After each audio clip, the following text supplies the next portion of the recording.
He's okay.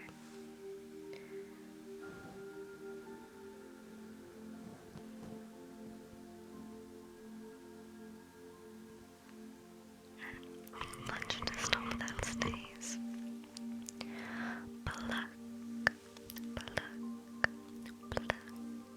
Snip, snip, snip. Snip, snip, snip.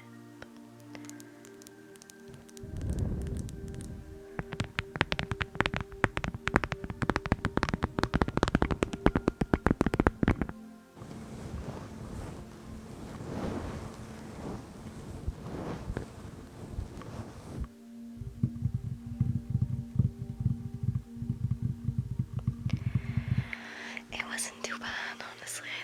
I did not get up to anything today. I feel like a bit of a failure today, but it's okay. Because at least I'm alive.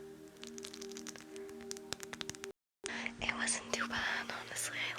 I did not get up to anything today. I feel like a bit of a failure today, but it's okay. Because at least I'm alive.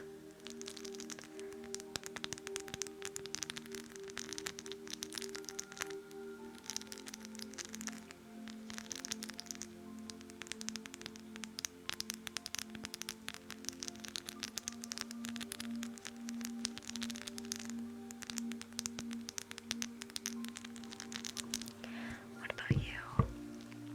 Pluck, pluck, pluck. Snip, snip, snip. Snip, snip, snip.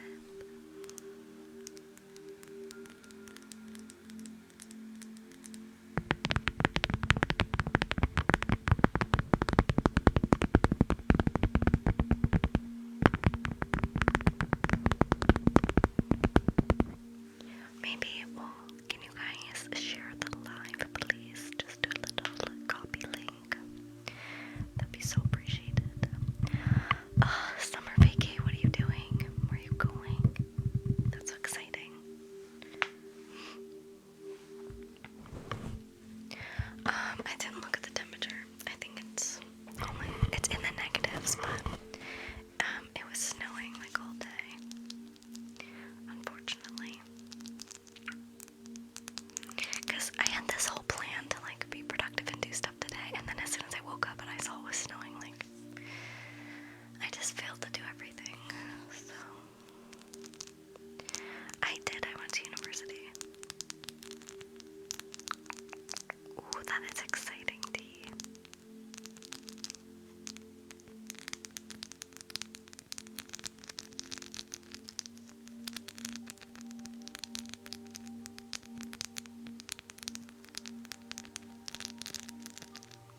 Shoveling, unfortunate. Hi, Morgan.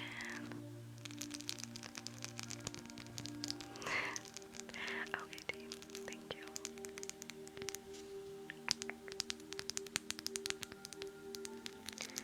You guys should join Dee right now and share the live. Pretty good tonight, Morgan. How are you?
was pretty laggy and Noah's as well, so TikTok must be being silly. To look at that app, true, neochronic.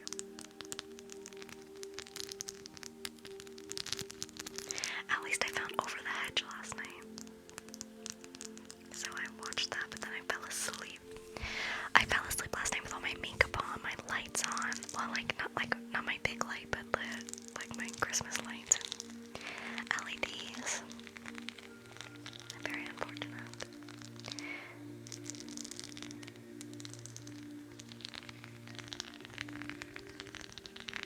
Thank you, Ricky Cat's mom. I appreciate that. Could use that.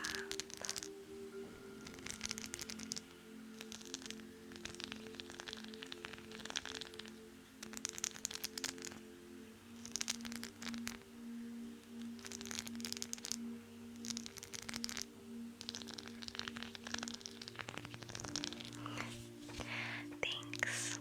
I was listening to some Ricky before I went live, actually. I should have went with the, pluck some negativity. Hi Owen, hi Rodney. How are you guys tonight? I was like in bed all day. I feel like actually so gross. Tomorrow, I'm gonna be so different. Let's hope.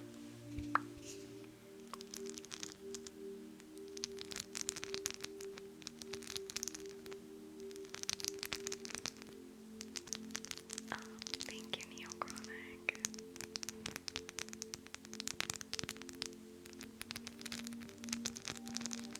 Yeah, I'm good. I had such a lazy, unproductive day that I just feel gross. But out of jail. It's loud.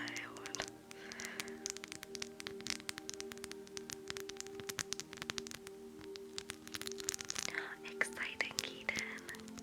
I hope you get it. I know, but almost every day for a while it's been a lazy day. But today was just really bad. It's because I woke up early and there was a bunch of things I wanted to get done today, but I didn't want to leave because it was snowing and gross out. So I didn't end up doing any of it, and then I ordered food, and then I had a nap. Big nap from 4 to 7. And then I don't know where the rest of the day went.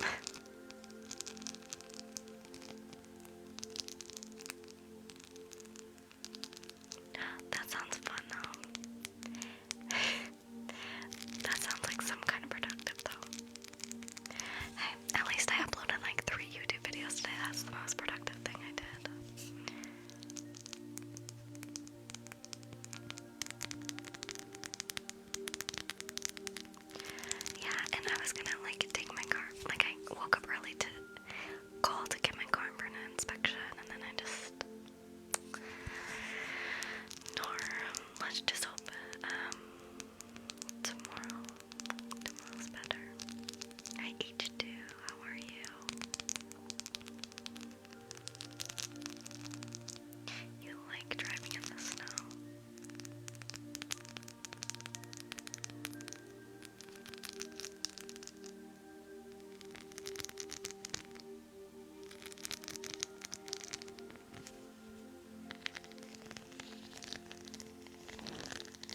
just got on, so it should be quite a while, probably like 2:30.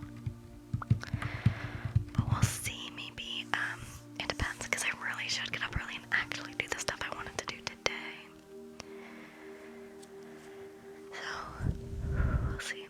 Pluck, pluck, pluck, the negativity. Snip, snip, snip, snip, snip, snip.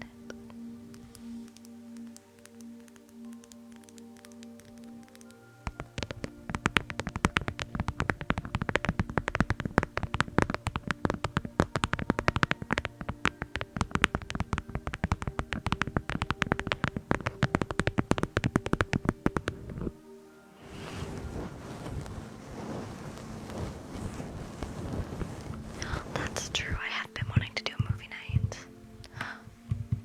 Maybe we'll do a movie night, that'll be fun. It would have to be either tonight or tomorrow.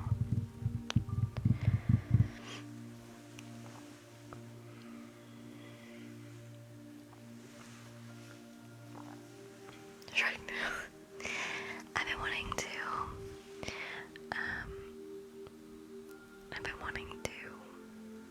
watch La La Land.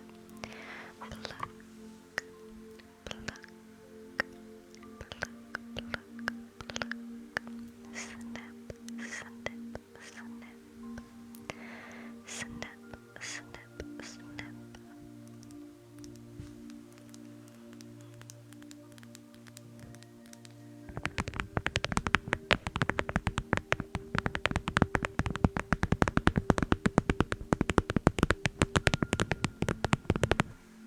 Hi Caitlin, how are you?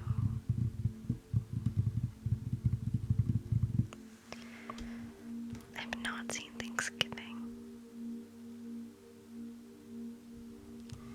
Pluck, pluck, pluck, pluck, pluck, pluck. Cut, cut, cut.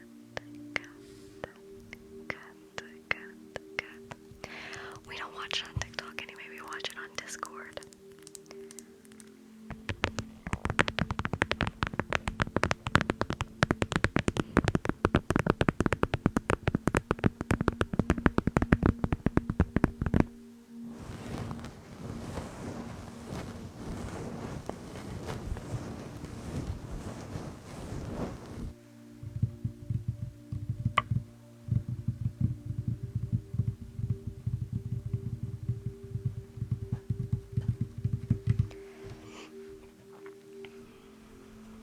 Okay, we're at 10K likes.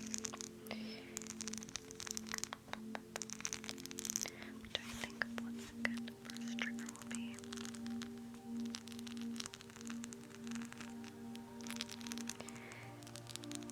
I think we'll just do some tapping right now, but I'm gonna put a sticker up. We're gonna do Percy. I'm putting it on the board, Percy.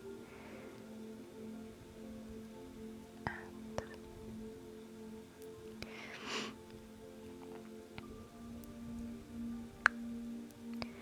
50K likes.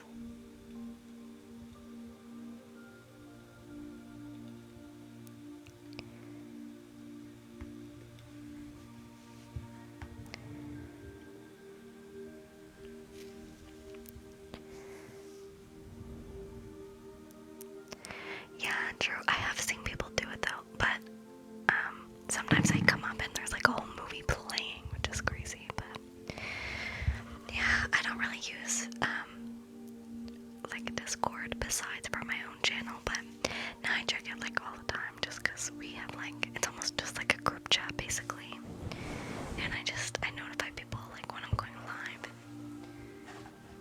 things like that. And then we have like our movie nights. We've done 2 so far. We've watched Jennifer's Body and Pitch Perfect. Just so fun.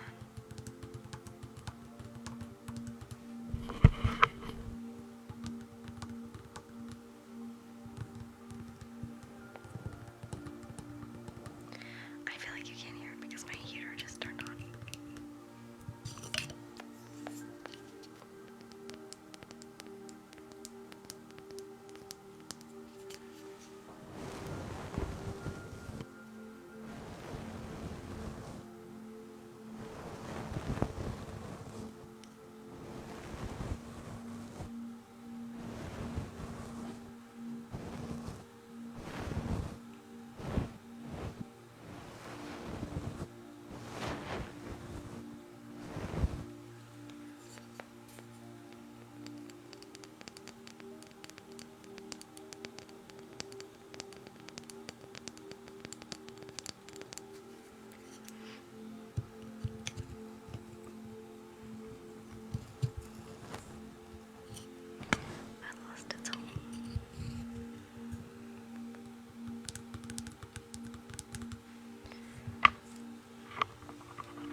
annoys me so much.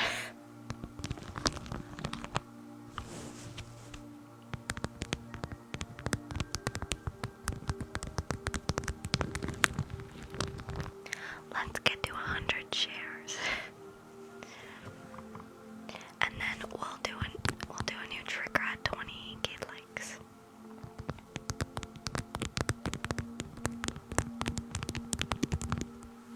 Okay, I'm just gonna put reading at 50k likes.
I'm literally just looking at my, like, around my room trying to figure out what I can tap. Oh, I'm sorry to hear that, man. Lime's pretty good. I only went live like half an hour ago, I think. Bit of a late start to the night, but pretty good so far. We're gonna do. Thank you, Ben. Thank you for the hanging lights. Thank you, thank you. Thank you for the hanging lights, hanging lights, hanging lights. Thank you. Also, you guys, sorry, completely forgot, but make sure you guys check out Ben ASMR Slays off the chain impressions. 12 out of 10, they're so good. Josh, thank you so much for sending some subscriptions. Thank you, bestie. Oh, how did I miss that? Thank you, Josh. Got enough pigeon. Pigeon's not here, Josh. Pigeon went to Noah's live, I think. Oh no. But thank you for sending one to Brittany. Thank you, MJ, for the perfume. Thank you, thank you. Thank you. Let's see what these sound like. I'm literally just...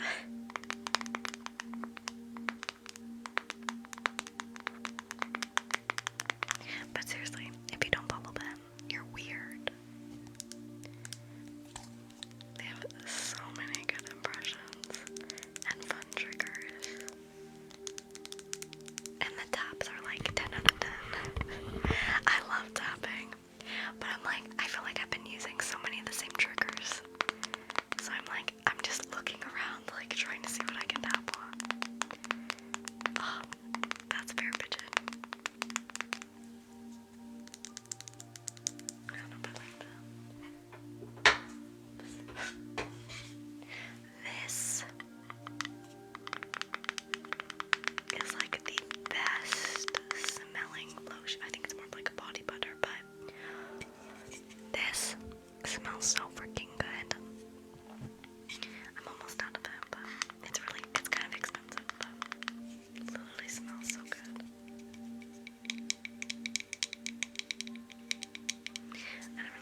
private? Do you have a private account? Because I don't think you'll come up, maybe, if you're on a private account. Hold on.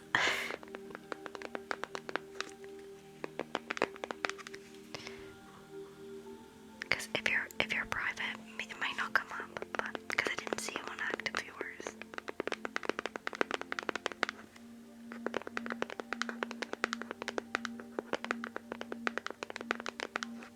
I unprivated. Okay, let's see if this works. I don't know if I would update that fast, but let's see.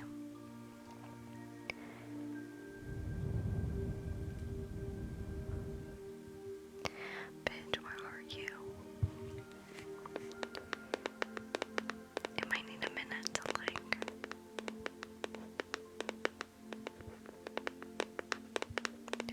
update because it's not coming up yet. Give it a link. Somebody remind me in like 10 minutes or something. We're trying so hard. She's not time for this. We're forcing it on her.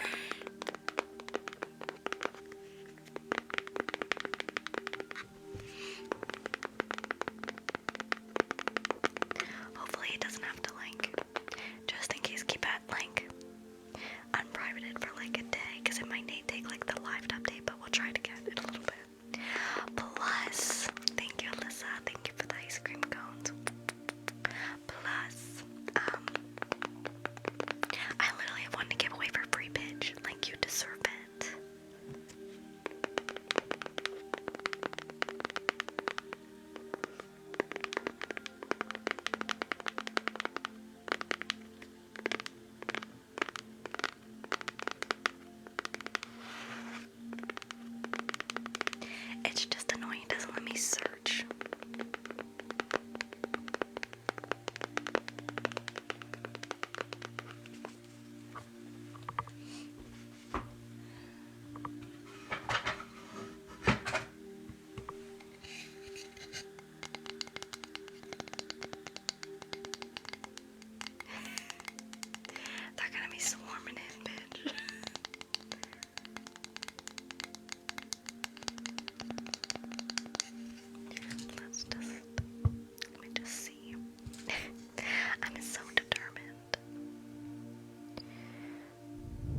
as like the thing, so then I'll be able to gift it to you.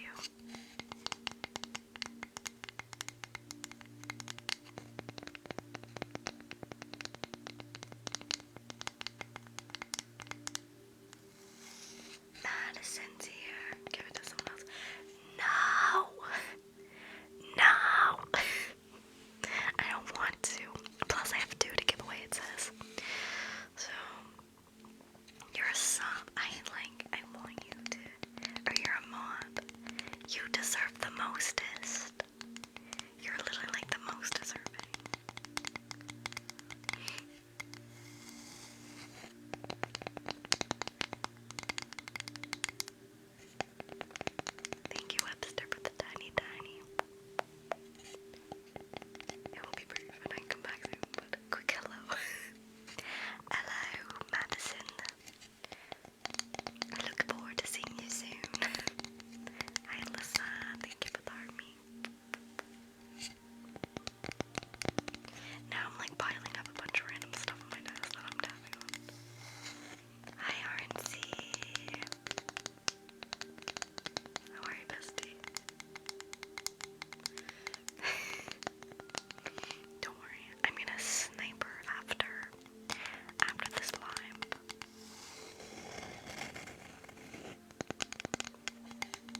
place. Like, I kind of like it though.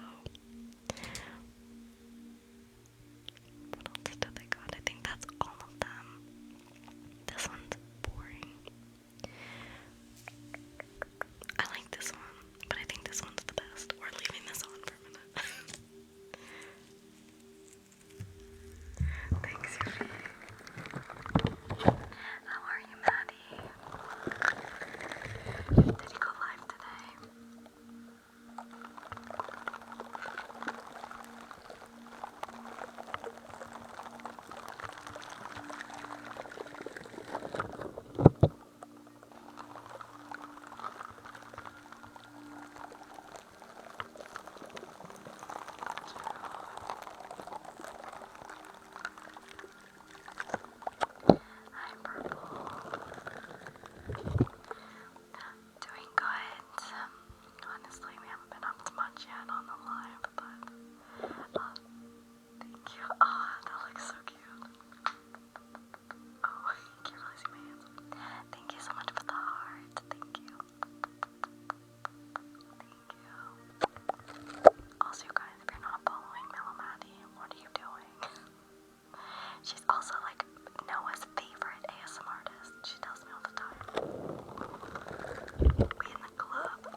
Hi, Elia.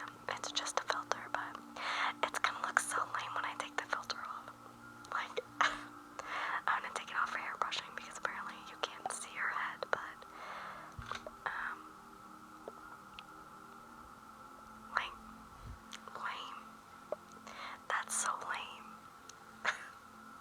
I look way better with the filter. Hi, Cannoli Holy. How are you?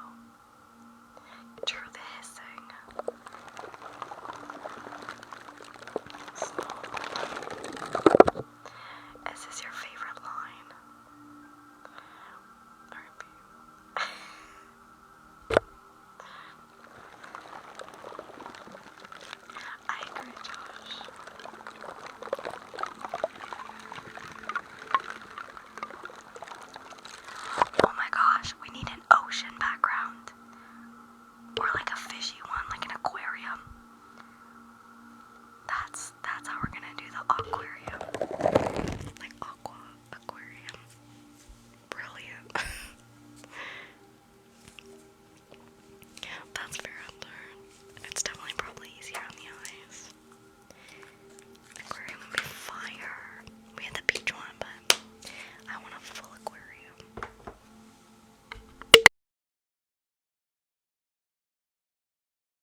was Josh, Joe.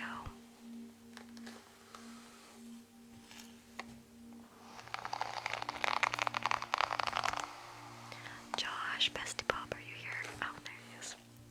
Josh was the one who sent you the subscription. Thank you, Marissa. Thank you for the perfume.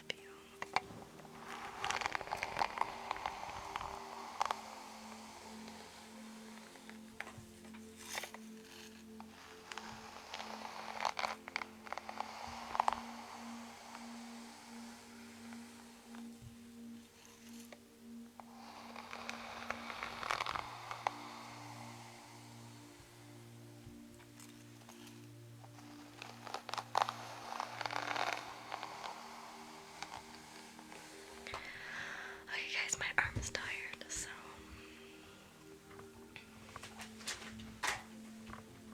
down goes Bianca.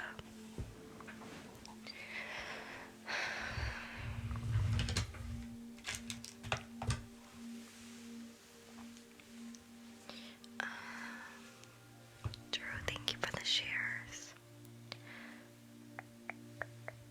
That one. Sorry, Bestie Bob. You can't really control who goes to. Thank you, Marissa. Ah, thanks, Joe. I hope you enjoy them. Thank you, Jack, for the rose.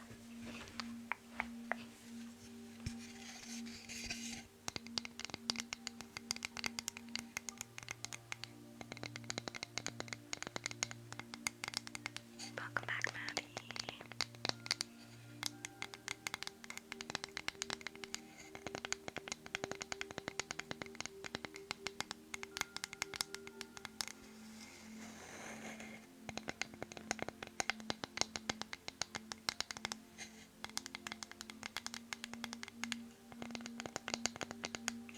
Also, I might try reading in the soft-spoken voice, like we'll try it out. But, just cause whispering is a lot, like when I was reading a bunch, my throat really hurt. And now also, like, seeing what Noah's going through and, like, you know, I don't wanna strain my vocal cords too much. So, we're gonna try soft reading and see if that's any better. If you guys don't mind.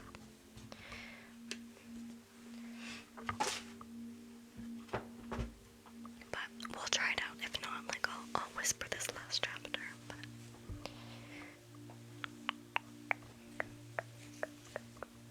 okay, I want to try that beach thing. Okay, hold on.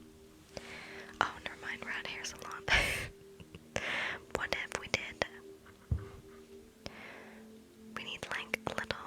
Oh, I'm gonna like get some different screens for different like triggers. That'll be fun. Like a little hair salon place. Time to get bonita. Bonita, bonita, bonita. Thank you, Marissa.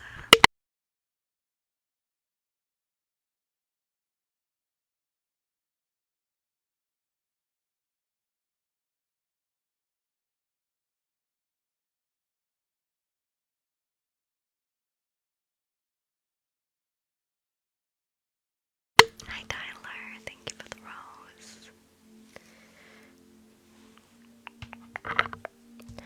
Alrighty, everybody. Welcome to the Aqua Moon Hair Salon. I am rolling. Still live, still live.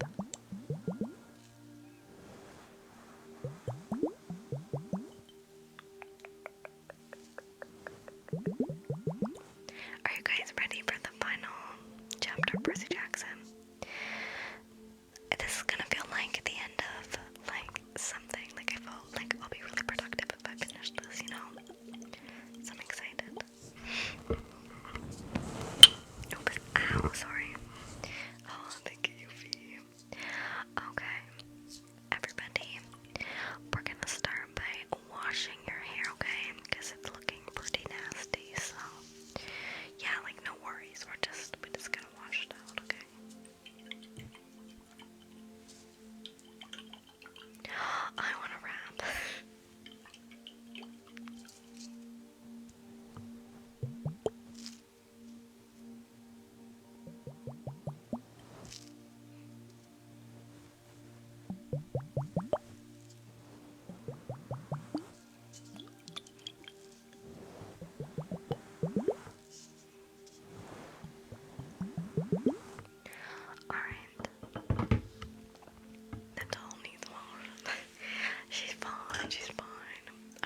shenanigans.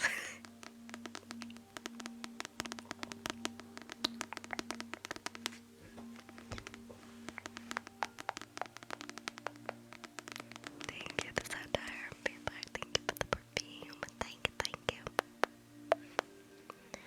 Nar, you cannot, you do not disturb the learning environment, alright? Hoodwink, nar. No hoodwinks, no tomfoolery. No hoodlum, no.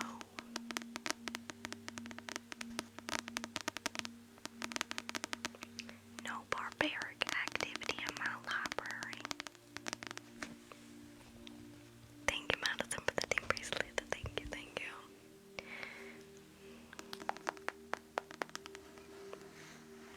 Rigmarole.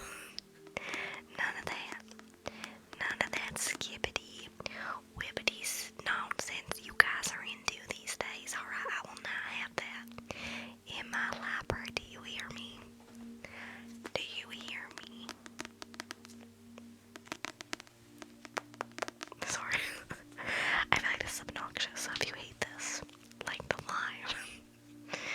And we'll get to the good stuff. Hi Derek, how are you tonight? I'm not. We're gonna do that 50k likes. Although this is like a prime example of Aquamoon stalling that. No goofs. No coolin'.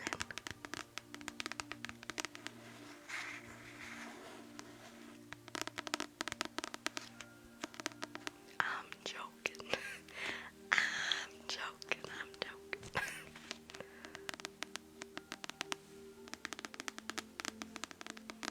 What about jokes and bits? If you keep your library tone on, you can tell all the jokes you want, but no laughing. No laughing in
is true.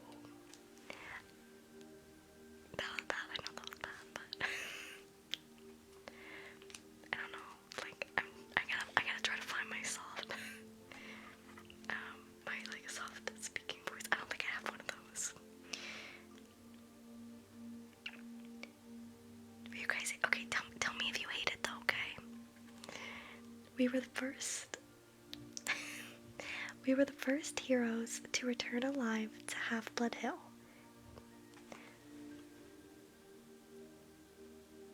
Can we survive with that so I don't lose my vocal cords?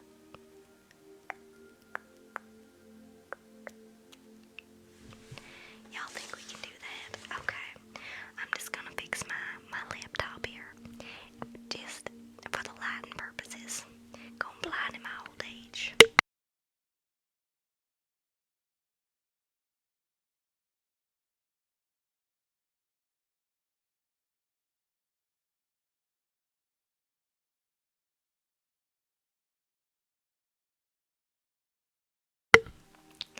Nobody's gonna tell me how to run my library. Pigeon, alright? You're lucky I'm letting your animalistic little bird in here, alright? Your feathery squawking. Alright.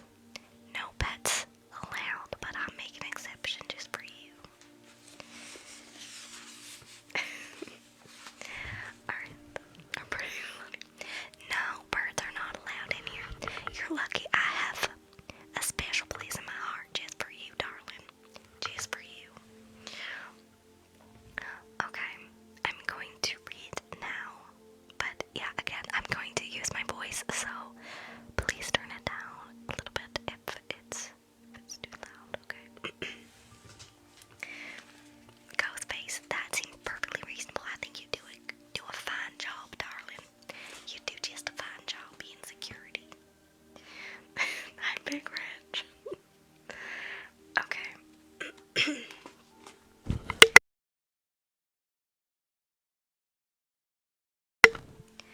Okay, so we're gonna be reading chapter 22.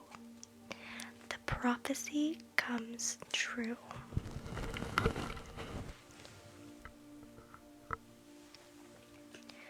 We were the first heroes to return alive to Half-Blood Hill since Luke.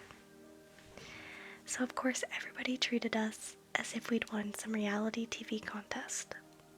According to camp tradition, we wore laurel wreaths to a big feast prepared in our honor, then led a procession down to the bonfire, where we got to burn the burial shrouds our cabins had made us in our absence.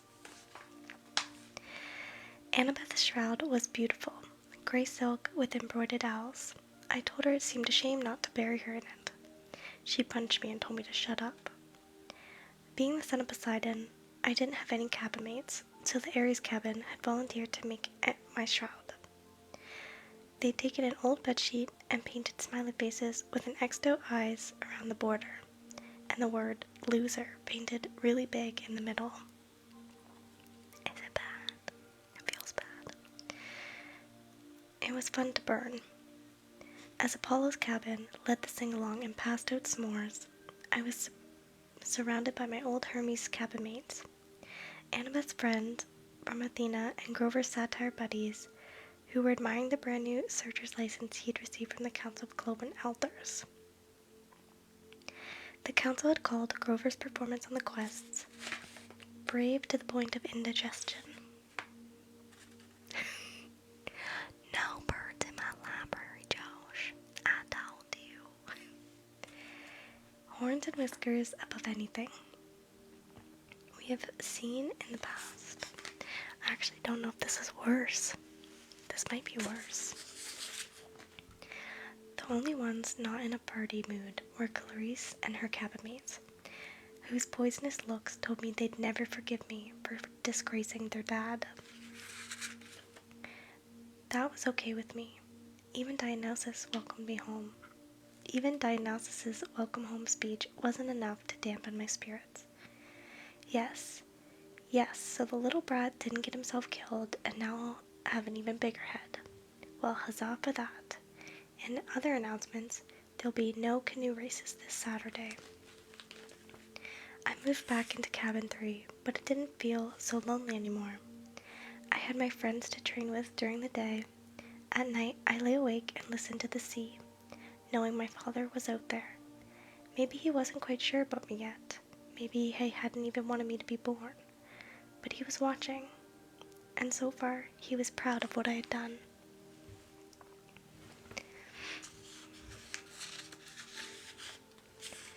We're reading Percy Jackson.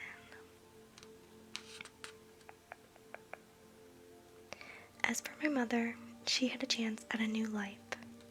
Her letter arrived a week after I got back to camp.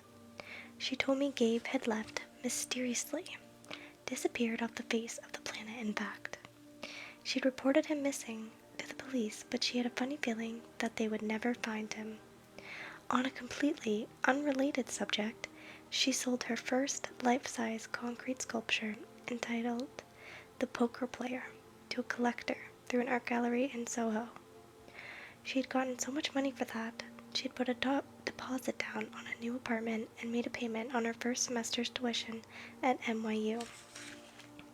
The Soho Gallery was clamoring for more of her work, which they called a huge step forward in super ugly neorealism. But don't worry, my mum wrote. I'm done with sculpture.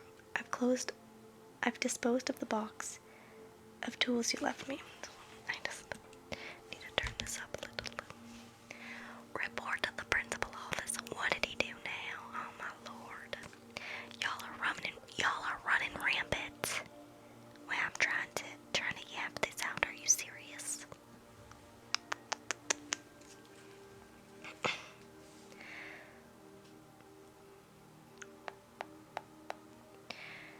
I'm done with sculpture. I've disposed of the box of tools you left me. It's time for me to turn to writing. At the bottom, she wrote a P.S. Percy, I found a good private school here in the city. I've put deposit down to hold your spot, in case you want to enroll for 7th grade. You could live at home, but if you want to go year-round at Half-Blood Hill, I'll understand. I folded that note carefully and set it on my bedside table. Every night before I went to sleep, I read it again, and I tried to decide how to answer her.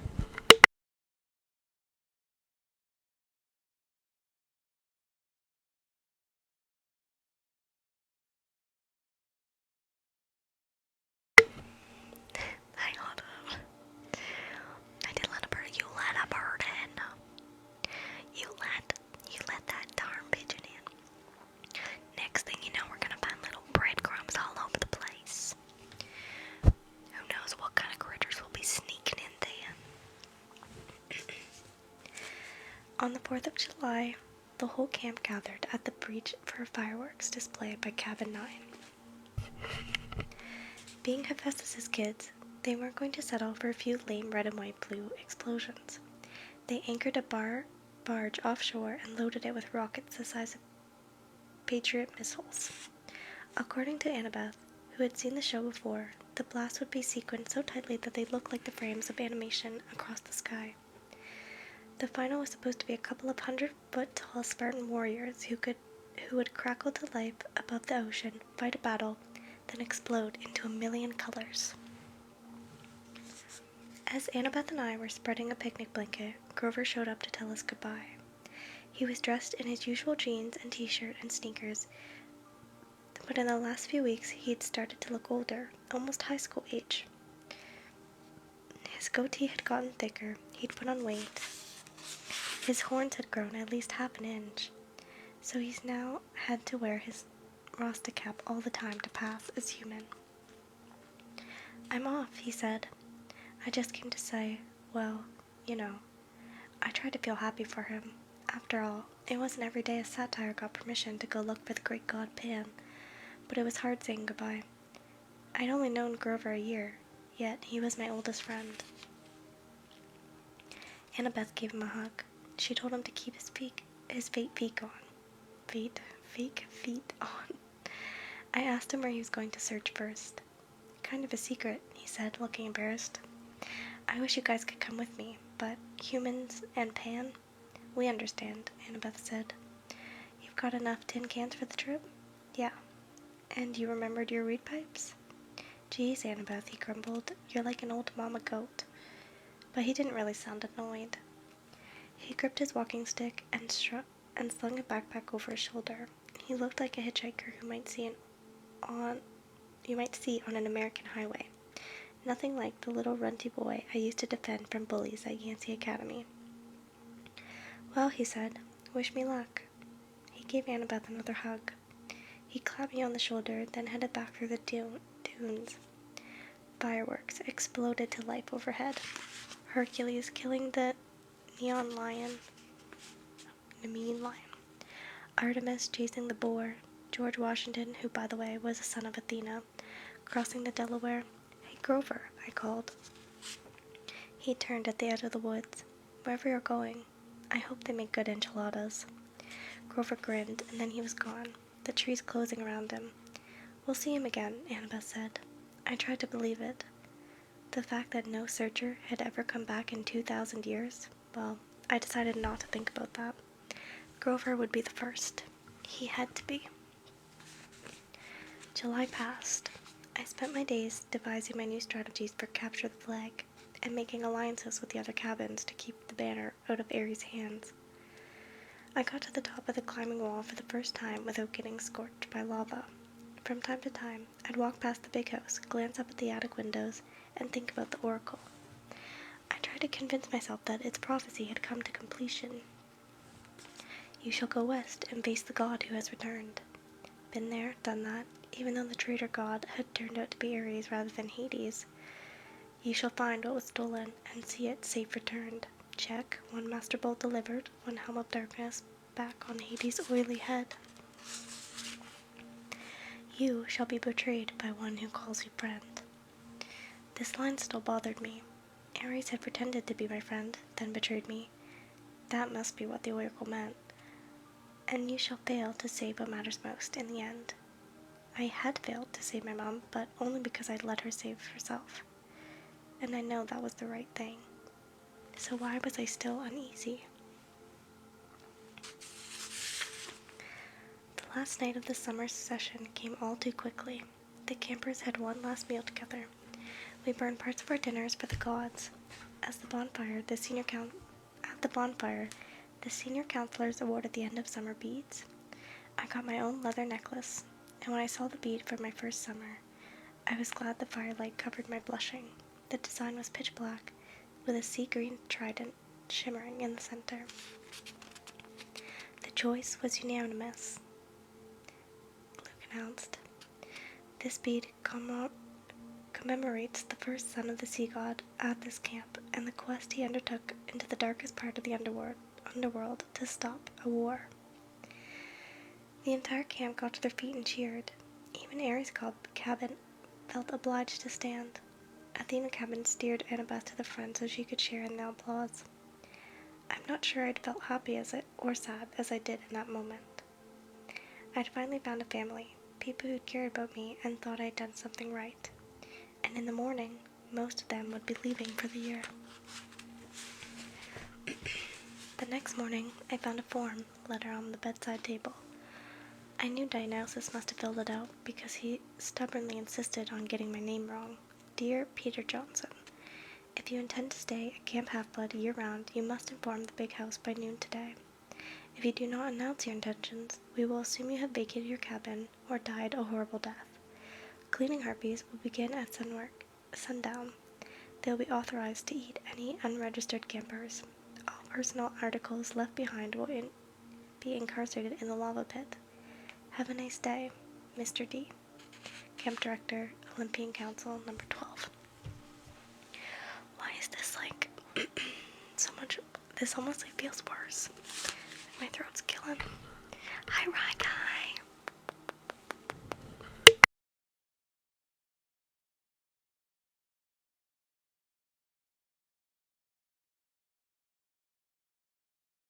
We've only got like 10 pages left.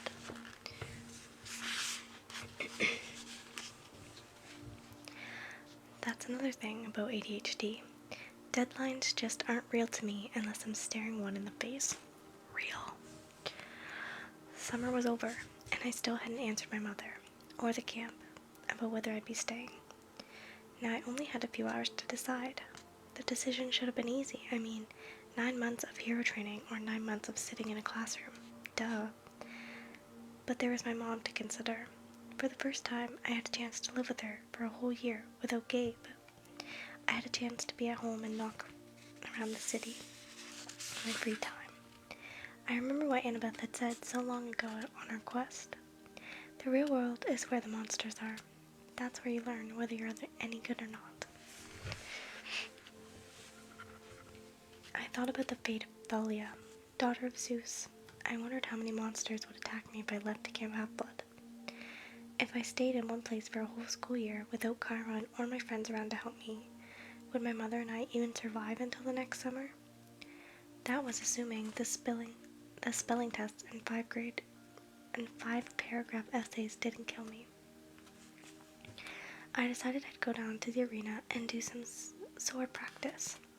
Maybe that would clear my head. The campgrounds were mostly deserted, shimmering in the August heat. All the campers were in their cabins packing up or running around with brooms and mops getting ready for final inspection. Also, if you don't want Percy Jackson spoilers, I'd head out right now because you're about to learn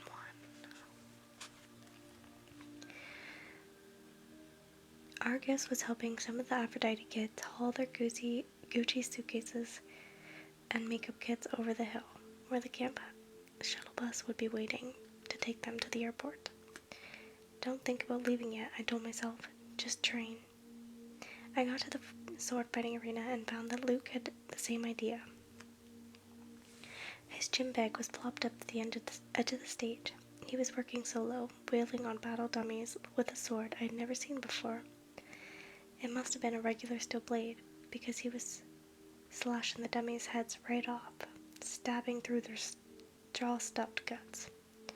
His orange counselor's shirt was dripping with sweat. His expression was intense. His life might have really been in danger. I watched, fascinated, as he disemboweled the whole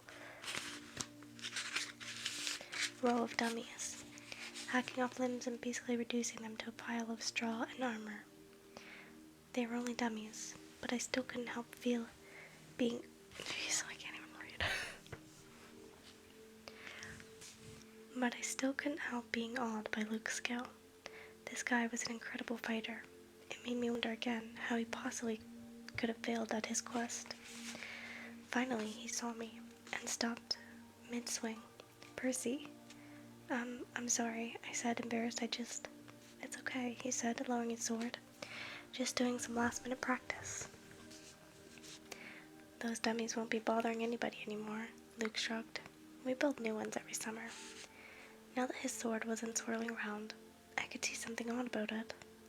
The blade was 2 different types of metal, one edge bronze, the other steel. Luke noticed me looking at it. Oh, this? New toy. This is Backbiter. Backbiter? Luke turned the blade in the light so it glinted wickedly. One side is celestial bronze, the other is tempered steel, works on both mortals and immortals both. I thought about what Chiron had told me when I started my quest, that a hero should never harm mortals unless absolutely necessary. I didn't know they made weapons like that. They probably can't, Luke agreed. It's one of a kind. He gave me a tiny smile, then slid the sword into his scabbard. Listen, I was going to come looking for you. What do you say we go down to the woods one last time, looking for something to fight? I don't know why I hesitated. I should have felt relieved that Luke was being so friendly. Ever since I had gotten back from the quest, he had been acting a little distant.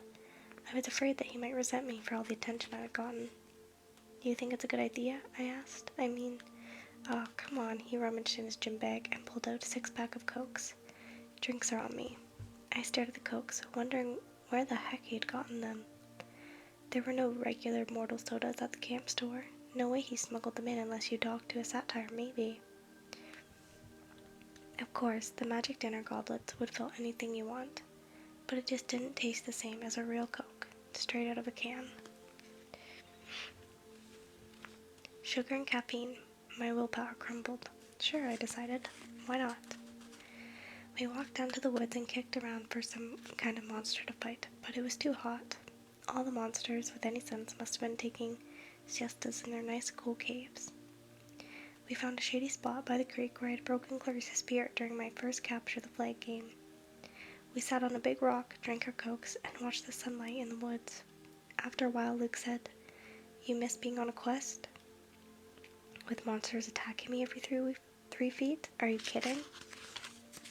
Luke raised an eyebrow. "Yeah, I miss it, I admit. You?" A shadow passed over his face. I was used to hearing from other girls how good-looking Luke was, but at the moment he looked weary and angry, and not at all handsome. His blonde hair was grey in the sunlight. The scar on his face looked deeper than usual. I could imagine him as an old man. "I've lived at Camp Half-Blood Hill year-round since I was 14, he told me. Ever since Thalia. Well, you know. I trained and trained and trained.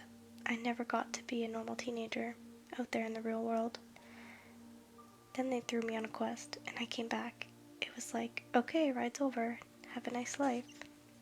He crumpled his Coke can and threw it into the creek, which really shocked me. One of the first things you learn at Camp Half-Blood is, don't litter.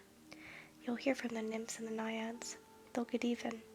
You'll crawl into bed one night and you'll find your sheets filled with centipedes and mud. "The heck with Laurel Reese," Luke said. "I'm not going to end up like those dusty trophies in the big house attic." "You make it sound like you're leaving." Luke gave me a twisted smile. "Oh, I'm leaving. All right, Percy. I brought you down here to say goodbye." He snapped his finger. A small fire burned a hole in the ground at my feet. Out crawled something glistening black, about the size of my hand. A scorpion. I started to go for my pen. "I wouldn't," Luke cautioned. "Pit scorpions can jump up to 15 feet. Its stinger can pierce right through your clothes. You'll be dead in 60 seconds. "Luke, what?" Then it hit me. "You will be betrayed by one who calls you a friend." "You," I said. He stood calmly and brushed off his jeans. The scorpion paid him no attention. It kept its beady black eyes on me, clamping its pincers as it crawled onto my shoe. "I saw a lot out in the world, Percy," Luke said. "Didn't you feel it? The darkness gathering, the monsters growing stronger. Didn't you realize how useless it all is? All the heroics, being pawns of the gods. They should have been overthrown thousands of years ago, but they've hung on, thanks to us half-bloods." I couldn't believe this was happening. "Luke, you're talking about our parents," I said. He laughed. "That's supposed to make me love them? Their precious Western civilization is a disease, Percy. It's killing the world. The only way to stop it is to burn it to the ground, start over, with something more honest. You're as crazy as Ares." His eyes flared. "Ares is a fool. He never realized the true master he was serving. If I had time, Percy, I could explain, but I'm afraid you won't live long enough." The scorpion crawled onto my pant leg. There had to be a way out of this. I needed time to think. "Kronos," I said, "that's who you serve?" The air got colder. "You should be careful with names," Luke warned. "Kronos got you to steal the Master Bolt and the helm. He spoke to you in your dreams." Luke's eyes twitched. "He spoke to you too, Percy. You should have listened." "He's brainwashing you, Luke." "You're wrong. He showed me that my talents are being wasted. You know what my quest was 2 years ago, Percy? My father, Hermes, wanted me to steal a golden apple from the garden of Hesperides and then return it to Olympus. After all the training I'd done, that was the best he could think up." "That's not an easy quest," I said. "Hercules did it." "Exactly," Luke said. "Where's the glory in repeating what others have done? All the gods know how to do is replay their past. My heart wasn't in it. The dragon in the garden gave me this." He pointed angrily at his scar. "And when I came back, all I got was pity. I wanted to pull Olympus down stone by stone right then, but I bided my time. I began to dream of Kronos. He convinced me to steal something worthwhile, something no hero had ever had the courage to take. We went on that winter solstice field trip. While the other grandpas were asleep, I snuck into the throne room and took Zeus's bolt right out from under his chair. Hades' helm of darkness, too. You wouldn't believe how easy it was. The Olympians are so arrogant. They never deemed somebody would dare steal from them. The security is horrible. I was halfway across New Jersey before I heard the storms rumbling, and I knew they'd discovered my theft. The scorpion was sitting on my knee now, staring at me with its glittering eyes. I tried to keep my voice level. So why didn't you bring the items to Kronos? Luke's smile wavered. I got overconfident. Zeus sent out its sons and daughters to find the stolen boat. Artemis, Apollo, my father, Hermes. But it was Ares who caught me. I could have beaten him, but I wasn't careful enough. He disarmed me, took the items of power, threatened to return them to Olympus and burn me alive. Then Kronos' voice came to me and told me what to say. I put the idea in Ares' head about a great war between the gods. I said all he had to do was hide the items away for a while and watch the others fight. Ares got a wicked gleam in his eyes. I knew he was hooked. He let me go and I returned to Olympus before anyone noticed my absence. Luke drew his new sword. He ran his thumb down the flat of the blade as if he were hypnotized by its beauty. Afterward, the Lord of the Titans, he punished me with nightmares. I swore not to fail again. Back at Camp Half-Blood, in my dreams, I was told that a second hero would arrive, one who could be tricked into taking the bolt and the helm the rest of the way, from Ares down to Tartarus. You summoned the Hellhound that night in the forest. We had to make Chiron think that the camp wasn't safe for you, so he would start you on your quest. He had to confirm his fears that Hades was after you, and it worked. The flying shoes were cursed, I said. They were supposed to drag me and the backpack into Tartarus. And they would have, if you'd been wearing them, but you gave them to the satyr, which wasn't part of the plan. Grover messes up everything he touches. He even confused the curse. Luke looked down at the scorpion, which was now sitting on my thigh. You should have died in Tartarus, Percy, but don't worry. I'll leave you with my little friend to set things right. Thalia gave her life to save you, I said, gritting my teeth, and this is how you repay her? Don't speak of Thalia, he shouted. The gods let her die. That's one of the many things they will pay for. You're being used, Luke. You and Ares both. Don't listen to Kronos. I've been used? Luke's voice turned shrill. Look at yourself. What has your dad ever done for you? Kronos will rise. You've only delayed his plans. He will cast the Olympians into Tartarus and drive humanity back to their caves. All except the strongest, the ones who serve him. Call off the bug, I said. If you're so strong, fight me yourself. Luke smiled. Nice try, Percy, but I'm not Ares. You can't bait me. My lord is waiting, and he's got plenty of quests for me to undertake. Luke. Goodbye, Percy. There's a new golden age coming, but you won't be part of it. He slashed his sword in an arc and disappeared in a ripple of darkness. The scorpion lunged. I swatted it away with my hand and capped my sword. The thing jumped at me and I cut it in half mid-air. I was about to congratulate myself until I looked down at my hand. My palm had a huge red welt, oozing and smoking with yellow gunk. The thing had gotten me after all. My ears pounded, my vision went foggy. The water, I thought, had healed me before. I stumbled to the creek and submerged my hand. But nothing seemed to happen. The poison was too strong. My vision was getting dark. I could barely stand up. 60 seconds, Luca told me. I had to get back to camp. If I collapsed out here, my body would be dinner for a monster. Nobody would ever know what happened. My legs felt like lead. My forehead was burning. I stumbled towards the camp, and the nymphs stirred from their trees. Help, I croaked, please. 2 of them took my arms, pulling me along. I remember making it to the clearing, a counselor shouting for help, a centaur blowing a conch horn. Then everything went black. I woke with a drinking straw in my mouth. I was sipping something that tasted like liquid chocolate chip cookies. Nectar. I opened my eyes. I was propped up in bed in the sick room of the big house, my right hand bandaged like a club. Argus stood guard in the corner. Annabeth sat next to me, holding my nectar glass and dabbing a washcloth on my forehead. "Here we are again," I said.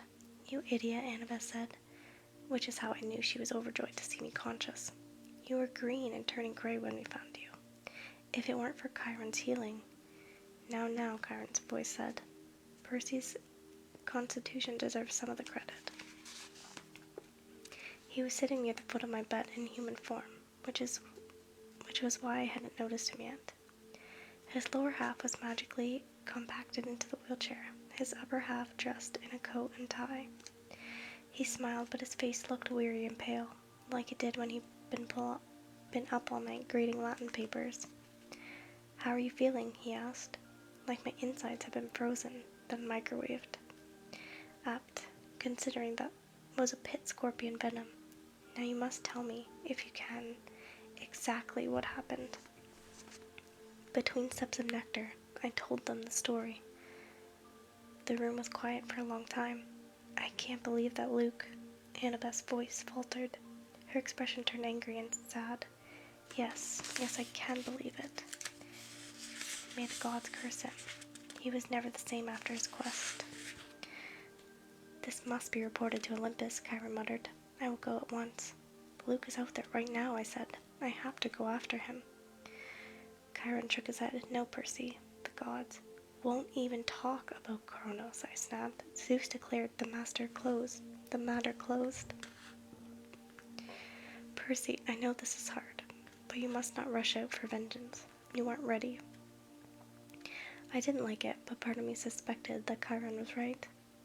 One look at my hand, and I knew I wasn't going to be sword fighting anytime soon. "Chiron, your prophecy from the oracle.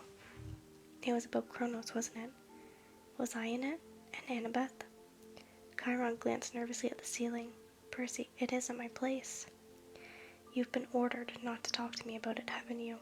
His eyes were sympathetic but sad. "You will be a great hero, child.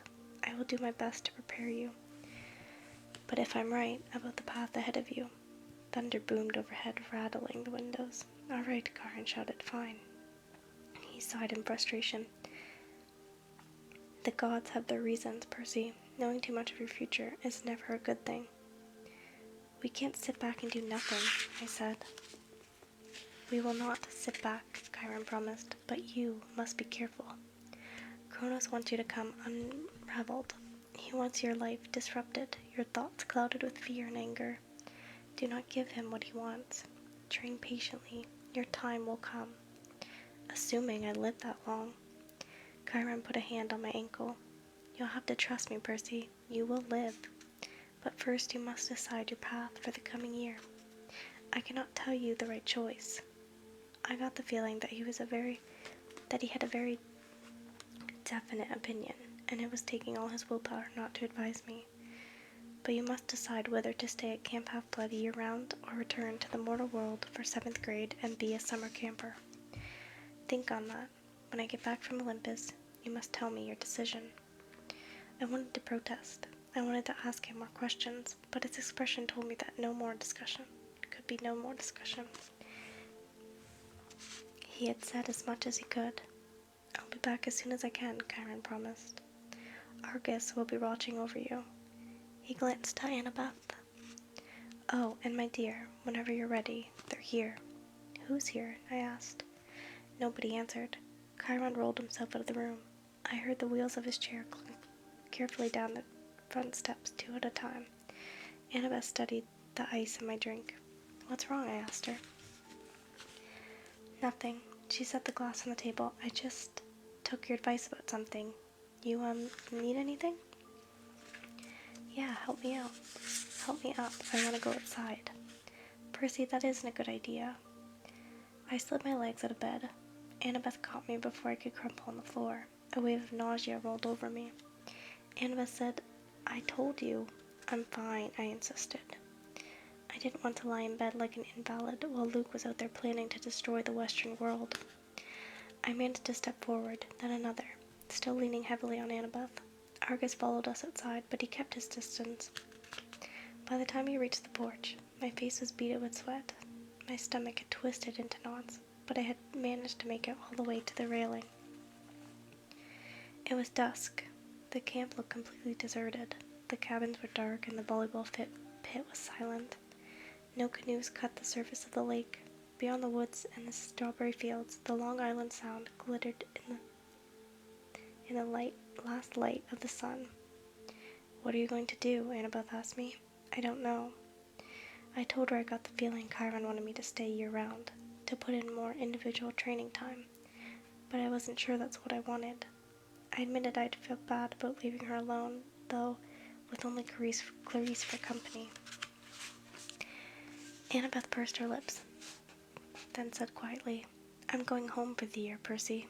I stared at her. "You mean to your tats?" She pointed towards the crest of Half-Blood Hill, next to Thalia's pine tree. At the very edge of the camp's magical boundaries, a family stood silhouetted. 2 children, a woman, and a tall man with blonde hair. They seemed to be waiting. The man was holding a backpack that looked like the one Annabeth had gotten from Waterland in Denver. "I wrote him a letter when we got back," Annabeth said. "Just like you suggested. I told him I was sorry. I'd come home for the school year if he'd still wanted me to. He wrote back immediately. We decided we'd give it another try." "That took guts." She pursed her lips. "You won't try anything stupid during the school year, will you? At least, not without sending me an iris message." I managed to smile. "I won't go looking for trouble. I usually don't have to. When I get back next summer," she said, "we'll hunt down Luke. We'll ask for a quest. But if we don't get approval, we'll sneak off and do it anyway. Agreed?" Sounds like a plan worthy of Athena. She held out her hand. I shook it. "Take care, seaweed brain," Annabeth told me. "Keep your eyes open. You too, wise girl." I watched her walk up the hill and join her family. She gave her father an awkward hug and looked back at the valley one last time. She touched Thalia's pine tree, then allowed herself to be led over the crest and into the mortal world. For the first time at camp, I felt truly alone. I looked out at Long Island Sound, and I remember my father saying, "The sea does not like to be restrained." I had made my decision. I wondered, if beside him were watching, would he approve of my choice? "I'll be back next summer," I promised him. "I'll survive until then. After all, I am your son." I asked Argus to take me down to Cabin 3 so I could pack my bags for home. Hi, Noah. We just finished Percy Jackson. No, right? Oh, I'm so sorry, bestie. Welcome, everybody. No, right. How long have you been here? Oh my gosh, I'm so sorry, you guys.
pages of that.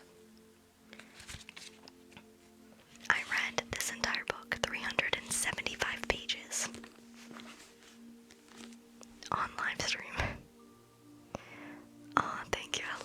I'm gonna have to, like, I was so anxious, cause, like, I don't know, whispering, like, when I was reading it, like, every live, my throat was getting sore. And, like, obviously with Noah also having a bunch of problems with her throat, I was like, maybe I'll try soft spoken, which I think it was a little better, but okay, true. It took me like 3 months to finish the last little bit. Oh, thunder, yes. I'm trying, but that one did kind of strain my. I'm gonna have to. I think when I started, I was doing it too low, and then I think it gradually kind of got better, but.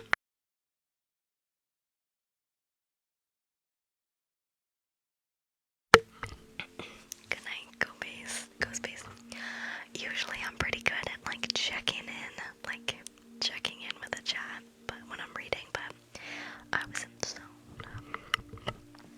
Okay, let's get a rain sound to go in. Prepare to get sleepy, sleepy, sleepy.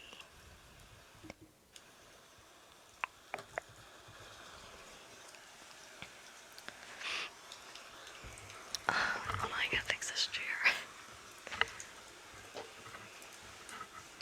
How was your life, Noah?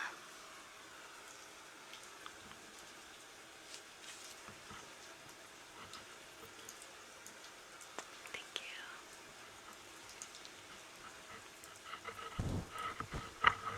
Oh, that'll do.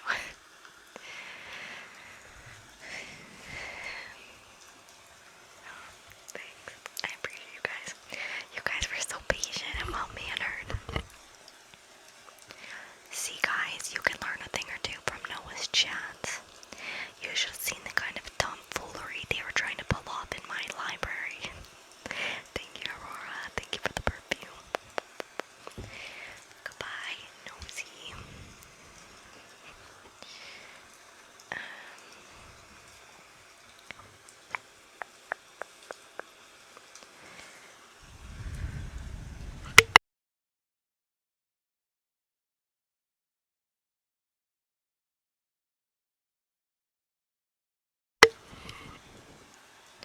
Yes, Noah, please feel better, please. Niagara Falls, that's fun. I've actually never been to Niagara Falls. Alright, let's get this thunder booming. It was Josh. Josh let all these kind of birds in. There was a pigeon in here. It was crazy. And I told them not in my library.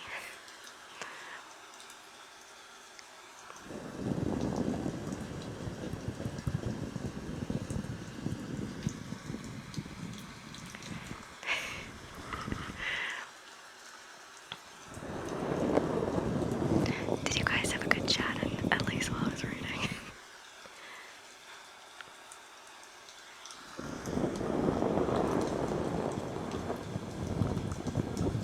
Noah, I love Noah Island.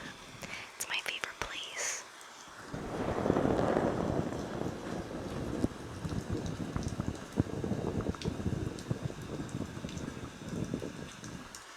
Goose goose.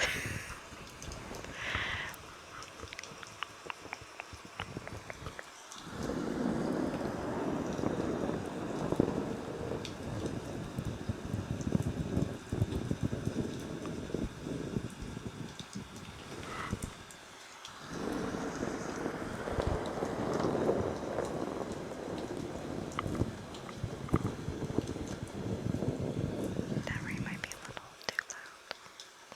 Yes,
When is she gonna notice?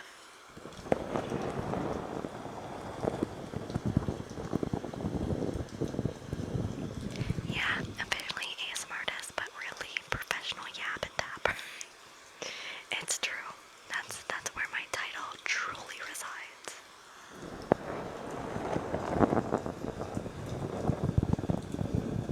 Trying to warn you.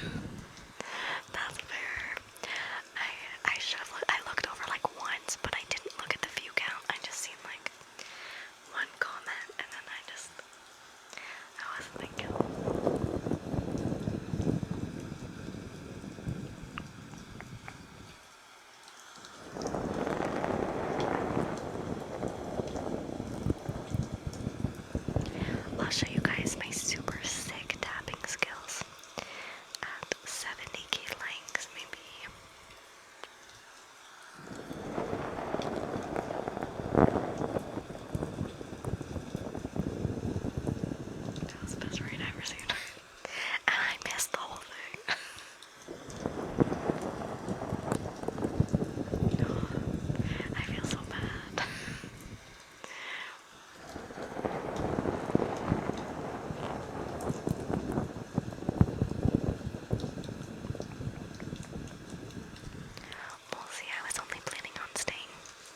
My niece made me this board.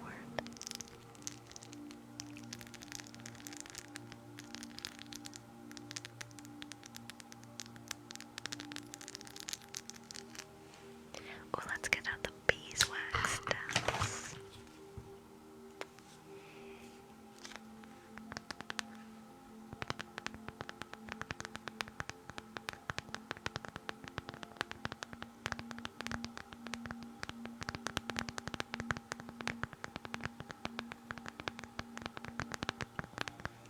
Beeswax is so good. Hi Tyler. Oops. How are you?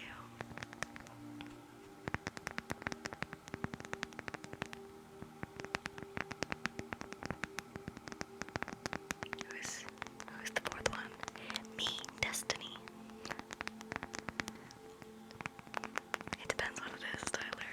What's your trigger request?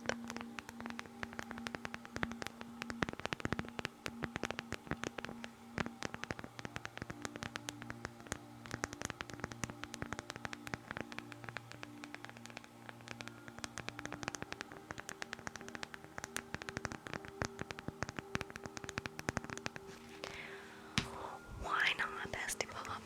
I can do that. I can try my best. I'm not very good at this one, but... Or I feel like I just don't do it enough. I don't know.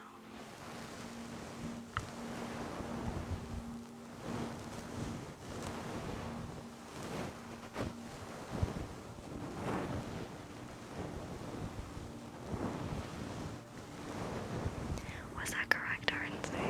Thank you for the rose.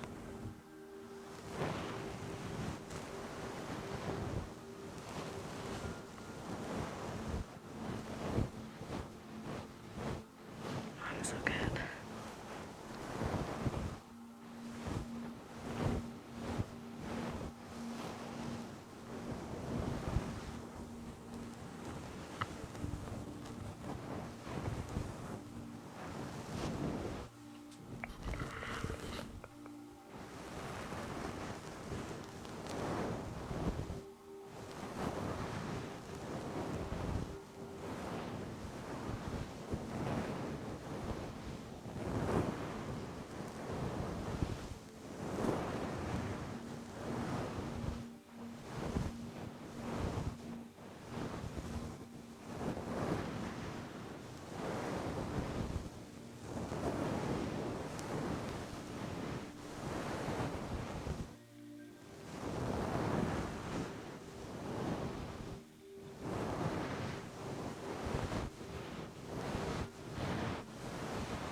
Is it 8 up? I never do this trigger, so I don't know.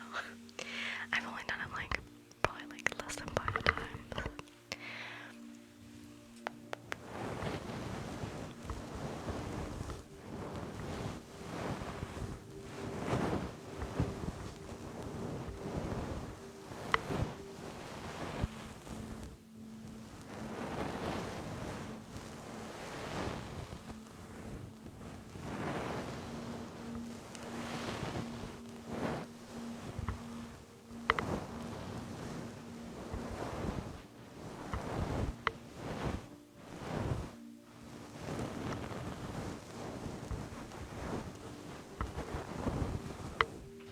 You think so, Tyler?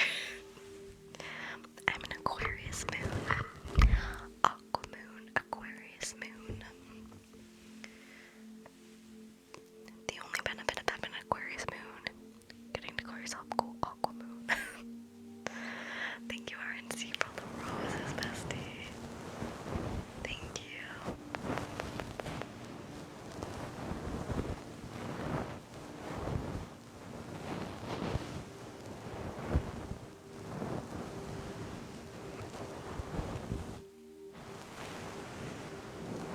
Sounds good. MJK.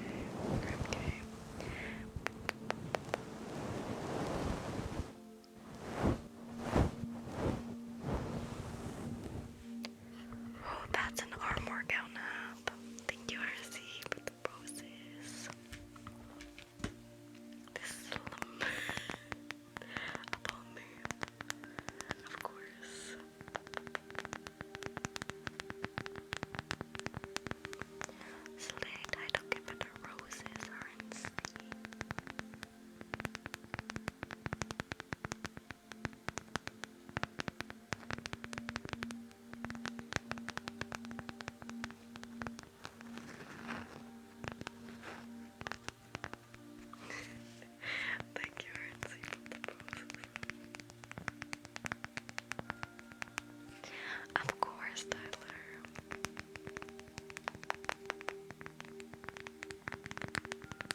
I actually don't know where my other one is.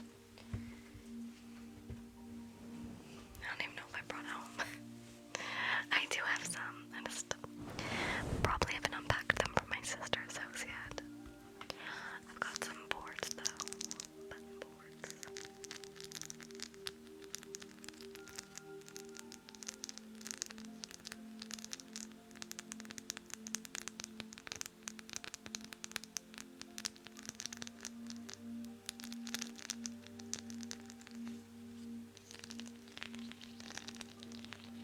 Thank you, Dudley.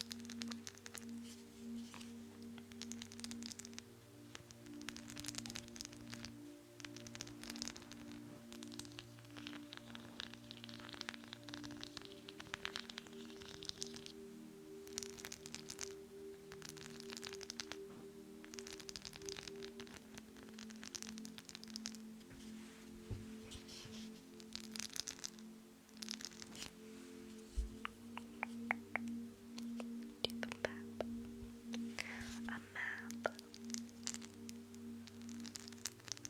Oh my gosh, it's already 2:30.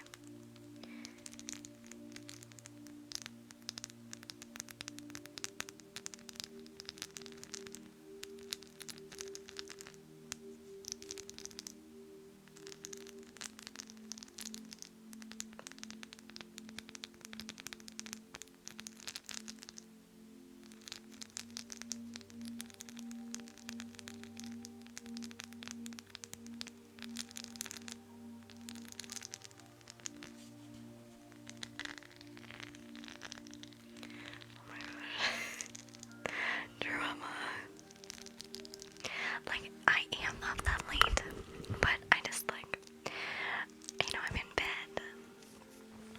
Like, when I get off live, I like wash my face and everything and like, watch my shows or my movies until like 4, but need that wind down time. The mods in here are amazing and hilarious.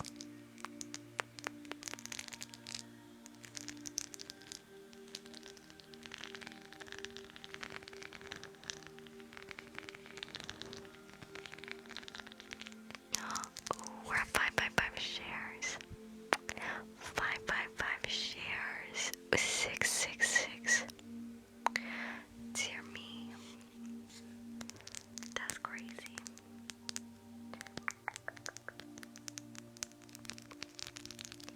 You haven't slept. Oh no, Ava.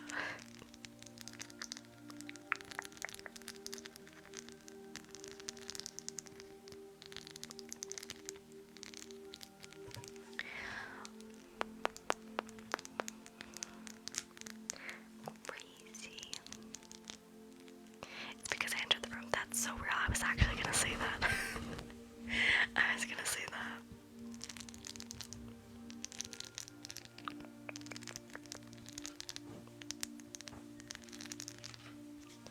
Thanks, Tyler. I appreciate that.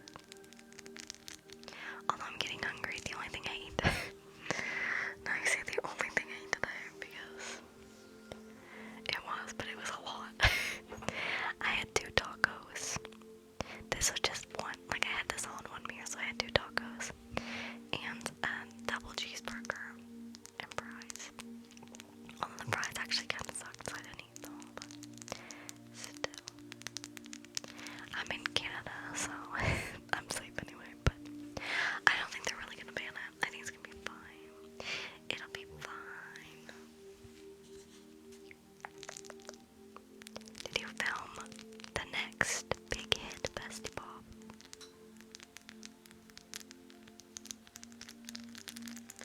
Noah's next video is going to